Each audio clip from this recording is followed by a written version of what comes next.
ತಮ್ಗೆಲ್ಲ ಗೊತ್ತೇ ಇದ್ದಂಗೆ ಬಿಜೆಪಿ ಅವರಿಗೆ ಯಾವ ಇಶ್ಯೂ ಇರಲಿಲ್ಲ.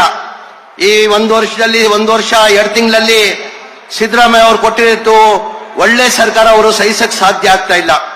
ತಮ್ಗೆಲ್ಲ ಗೊತ್ತೇ ಇದ್ದಂಗೆ ಬಿಜೆಪಿ ಅವರು ನಮ್ಮ ಸಿದ್ದರಾಮಯ್ಯ ಅವರು 1 ವರ್ಷ 2 ತಿಂಗಳಲ್ಲಿ ಕೊಟ್ಟಿರೋದು ಸರ್ಕಾರ ಅವರು ಸಹಿಸಕ್ಕೆ ಸಾಧ್ಯ ಆಗ್ತಾ ಇಲ್ಲ.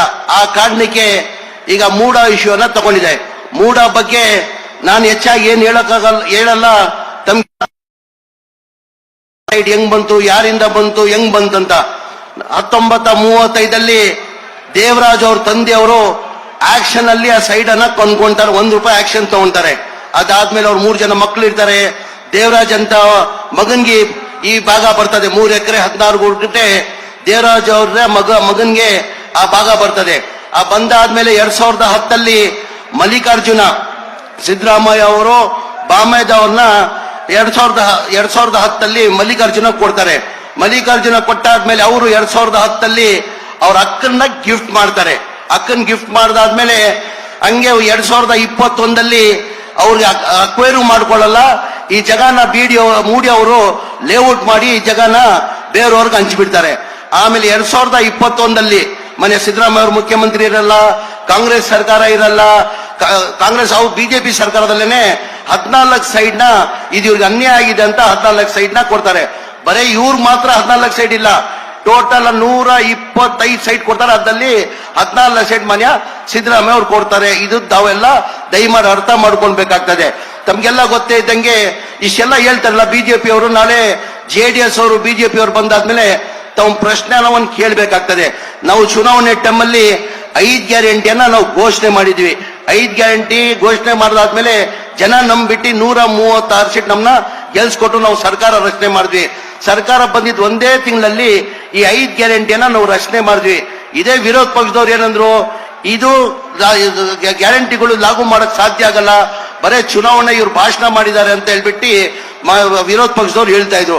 ನಮ್ಮ ಸರ್ಕಾರ ಬಂದು 1 ತಿಂಗಳಲ್ಲಿ 5 ಗ್ಯಾರಂಟಿಯನ್ನ ಜಾರಿ ಮಾಡಿದ್ವಿ. ಅದಾದ್ಮೇಲೆ ಯಾವತ್ತು ನಾವು 6ನೇ ಗ್ಯಾರಂಟಿ ಅಂತ ಒಂದು ಹೇಳಿರ್ಲಿಲ್ಲ. 6ನೇ ಗ್ಯಾರಂಟಿ ಯಾವ್ದಪ್ಪ ಅಂದ್ರೆ, ಹಿಂದಿನ ಸರ್ಕಾರದಲ್ಲಿ ಸಿದ್ದರಾಮಯ್ಯ ಅವರು ಮುಖ್ಯಮಂತ್ರಿ ಇರುವಾಗ 2014, 15, 16, 17, 18 ಸ್ಲಮ್ ಬೋರ್ಡ್ಗೆ ಮತ್ತೆ ರಾಜೀವ್ ಗಾಂಧಿ HP ಸ್ಕೀಮ್ಗೆ 2,30,000 ಮನೆಗಳು ಸ್ಯಾಂಕ್ಷನ್ ಮಾಡಿದ್ರು. ಹಿಂದಿನ ಸರ್ಕಾರದಲ್ಲಿ ಸಿದ್ದರಾಮಯ್ಯ ಅವರು ಮುಖ್ಯಮಂತ್ರಿ ಇರುವಾಗ ಸ್ಯಾಂಕ್ಷನ್ ಮಾಡಿದ್ರು. ಅದಾದ್ಮೇಲೆ ಸಮ್ಮಿಶ್ರ ಸರ್ಕಾರ ಬಂತು, ಬಿಜೆಪಿ ಸರ್ಕಾರ ಬಂತು. ಅವ್ರು ಒಂದ್ ಮನೇನು ಸ್ಯಾಂಕ್ಷನ್ ಮಾಡಿಲ್ಲ, ಒಂದ್ ಮನೇನು ಕೊಡಕ್ಕೆ ಸಾಧ್ಯ ಆಗಿಲ್ಲ. ಕಾರಣ ಅಂದ್ರೆ ಒಂದ್ ಮನೆ ಕಟ್ಟಬೇಕಾದ್ರೆ 7.5 ಲಕ್ಷ ರೂಪಾಯಿ ಆಗ್ತದೆ. ಕೇಂದ್ರ ಸರ್ಕಾರದಲ್ಲಿ ಪ್ರಧಾನ ಮಂತ್ರಿ ಆವಾಸ್ ಯೋಜನಾ ಅಂತ ಹೇಳ್ಬಿಟ್ಟು 1.5 ಲಕ್ಷ ಕೊಡ್ತಾರೆ. ರಾಜ್ಯ ಸರ್ಕಾರದಿಂದ ಜನರಲ್ಗೆ 1,20,000, ST ಇದ್ರೆ 2 ಲಕ್ಷ ಕೊಡ್ತಾರೆ. ಒಟ್ಟಾಗಿ ಅವರೇಜ್ ತಗೊಂಡ್ರೆ 1.5 ಲಕ್ಷ ಮತ್ತೆ 1.5 ಲಕ್ಷ 3 ಲಕ್ಷ ಆಗ್ತದೆ. 7.5 ಲಕ್ಷದಲ್ಲಿ 3 ಲಕ್ಷ ಹೋದ್ರೆ ಉಳಿಯೋದು 4.5 ಲಕ್ಷ. ಬೆನಿಫಿಷಿಯರಿ ಎಲ್ಲಿಂದ ಕಟ್ಟಕ್ ಸಾಧ್ಯ, ಎಲ್ಲಿಂದ ಕೊಡಕ್ ಸಾಧ್ಯ? ನಾನು ಉಸ್ತುವಾರಿ ಮಂತ್ರಿ ಆದ್ಮೇಲೆ, ಮಂತ್ರಿ ಆದ್ಮೇಲೆ ನಾನು ಮುಖ್ಯಮಂತ್ರಿ ಬಂದಿಗೆ ಉಪಮುಖ್ಯಮಂತ್ರಿಗಳಿಗೆ ಹೆಂಗೋಪ ಹೋಗಿ ಕೇಳಿದ್ದು, ಒಂದ್ ಮನೇನು ಕೊಡಕ್ ಸಾಧ್ಯ ಆಗಲ್ಲ. ಟೋಟಲ್ ಬೆನಿಫಿಷಿಯರಿ ಪೇಮೆಂಟ್ ಕಟ್ಟಬೇಕಾಗಿದ್ದು 7,400 ಕೋಟಿ. ಅದ್ರಲ್ಲಿ ಬರೇ 310 ಕೋಟಿ ಬೆನಿಫಿಷಿಯರಿ ಪೇಮೆಂಟ್ ಅನ್ನ ಕಟ್ಟಿದ್ರು. ಏನಕ್ಕಂದ್ರೆ ಬಡವ್ರ ಪಾಪ ಬೆನಿಫಿಷಿಯರಿ ಪೇಮೆಂಟ್ ಕಟ್ಟಕ್ ಸಾಧ್ಯ ಆಗಲ್ಲ.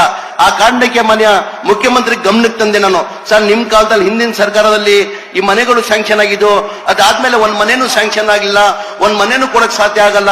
ಬಡವ್ರು ಈ ಬೆನಿಫಿಷಿಯರಿ ಪೇಮೆಂಟ್ ಕೊಡಕ್ ಸಾಧ್ಯ ಆಗಲ್ಲ ಸರ್, ದಯಮಾಡಿ ನಾವು ಸರ್ಕಾರ ವತಿಯಿಂದಾನೆ ಕೊಡ್ಬೇಕಂತ ಮುಖ್ಯಮಂತ್ರಿಗಳಿಗೆ ಹೇಳ್ದಾದ್ಮೇಲೆ ಮುಖ್ಯಮಂತ್ರಿಗಳು ಬಡವ್ರ ಬಗ್ಗೆ ಕಾಳಜಿ ಇಟ್ಕೊಂಡು 7,400 ಕೋಟಿ ನಾನೇ ಕೊಡ್ತೀನಿ ಕಣೋ, ಈ ಬಡವ್ರಿಗೆ ಮನೆ ಕಂಪ್ಲೀಟ್ ಮಾಡ್ಕೊಡಿ ಅಂತ ಹೇಳ್ಬಿಟ್ಟು ಜನವರಿಯಲ್ಲಿ ಕ್ಯಾಬಿನೆಟ್ ಅಲ್ಲಿ ತಂದು 500 ಕೋಟಿ ಅಪ್ರೂವ್ ಮಾಡಿದ ಕಾರಣಕ್ಕೆ ಈ ವರ್ಷ ಫೆಬ್ರವರಿಯಲ್ಲಿ 36,789 ಮನೆಗಳು ಕೊಟ್ವಿ.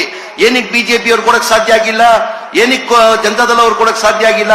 ಬರೀ ಕಾಂಗ್ರೆಸ್ ಅವ್ರಿಗೇನ ಬಡವ್ರ ಬಗ್ಗೆ ಕಾಳಜಿ ಇದೆ ಅಂತ ಅವೆಲ್ಲ ಅರ್ಥ ಮಾಡ್ಕೊಳ್ಬೇಕು. ನಾಳೆ ಬಿಜೆಪಿ ಅವ್ರು ಬರ್ತಾ ಇದ್ದಾರೆ.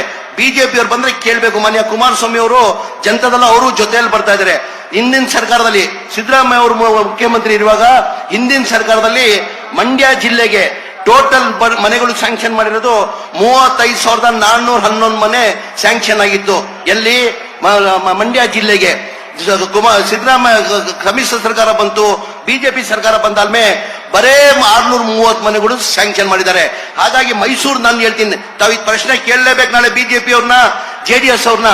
ಹಿಂದಿನ ಸರ್ಕಾರದಲ್ಲಿ ಸಿದ್ದರಾಮಯ್ಯ ಅವರು ಮುಖ್ಯಮಂತ್ರಿ ಇರುವಾಗ 2013 ಹಿಡ್ಕೊಂಡು 2017ವರೆಗೂ 1,366 ಮನೆಗಳು ಸ್ಯಾಂಕ್ಷನ್ ಮಾಡಿದ್ದು. ಅದಾದ್ಮೇಲೆ ಕುಮಾರಸ್ವಾಮಿ ಮುಖ್ಯಮಂತ್ರಿ ಆದ್ರೂ 1 ವರ್ಷ, ಆಮೇಲೆ ಬಿಜೆಪಿ ಸರ್ಕಾರ 4 ವರ್ಷ ಆಯ್ತು. ಅವ್ರ ಅವಧಿಯಲ್ಲಿ ಬರೇ 1,847 ಮನೆ ಕೊಟ್ಟಿದ್ದಾರೆ. ಅಂದ್ರೆ ಮನೆಗಳನ್ನು ಕೊಟ್ಟಿಲ್ಲ. ಅವ್ರನ್ನ ಪ್ರಶ್ನೆ ತಾವು ಕೇಳಬೇಕಾಗ್ತದೆ. ದಯಮಾಡಿ ಇದೆಲ್ಲ ಅರ್ಥ ಮಾಡ್ಕೊಂಡು ಬೇರೆ ಬೇರೆ ಸಚಿವರು ಮಾತಾಡ್ಬೇಕಾಗ್ತದೆ, ಮಂತ್ರಿಗಳು ಮಾತಾಡ್ಬೇಕಾಗ್ತದೆ. ನಾನು ಹೆಚ್ಚಾಗಿ ಮಾತಾಡೋದು ತಮ್ಗೆಲ್ಲ ದಯಮಾಡಿ ಅವ್ರು ಬಂದ್ರೆ ಯಾವ ಕಾರಣಕ್ಕೆ ತಾವು ಪಾದಯಾತ್ರೆ ಮಾಡ್ತಿದ್ರೆ ಅಂತ ಕೇಳ್ಬೇಕಂತ ಹೇಳ್ಬಿಟ್ಟು ನನ್ಗೆ ಮಾತಾಡೋಕೆ ಅವಕಾಶ ಕೊಟ್ಟಿದ್ದು ನಾನು ಮಾತು ಮುಗಿಸ್ತೀನಿ. ಜೈ ಹಿಂದ್, ಜೈ ಕರ್ನಾಟಕ, ಜೈ ಕಾಂಗ್ರೆಸ್.